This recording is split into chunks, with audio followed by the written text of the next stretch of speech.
We are back here at Atlantic Health System, home of Atlantic Sports Health. And, this building, it's just amazing what you guys do here. You have so many resources, MRIs, imaging, X-ray, all in one building.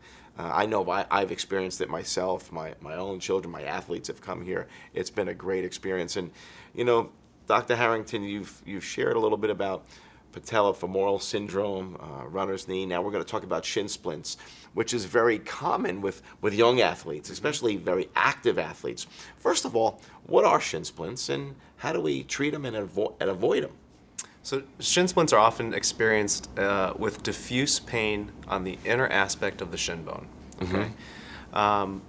Early on, it is better with rest. It will go away with rest. But if it progresses, it can be even pain at rest. And it can at times lead to a stress fracture, which is why it's very important to recognize the early symptoms of shin splints. And why do they occur? Like, what's happening? Why would an athlete get shin splints? I would say the most common reason I see is overtraining. Sometimes it's the gait and how they're running. Specifically, are they overpronating or are they heel striking? Which changes the forces that come up through the leg. Sure. And another reason is poor shoe wear. Yeah, interesting.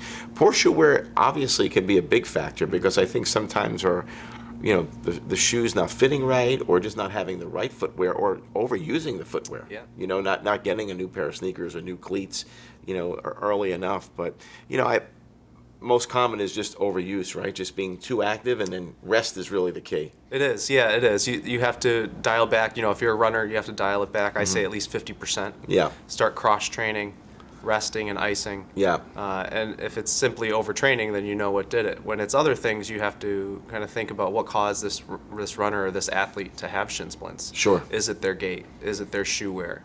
Is it the side of the road they continually run on and they're causing issues that way? Right. So I think those are great points for athletes and parents to look at. Look at your footwear. Look, are your feet tracking correctly? And are you just doing too much? Are you just too much time on your body? Right. Too much pounding.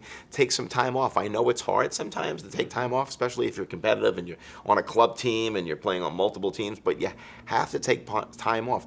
Pain is a signal from the body to say rest, stop. When you have pain, not work through it, right? It's right. The old saying of no pain, no gain. That doesn't go anymore. I like to say no pain, no brain. You gotta have if you have pain, stop so you can avoid the pain. Yeah. Thank you so much. Another great informative segment. I know we're getting a lot out of it.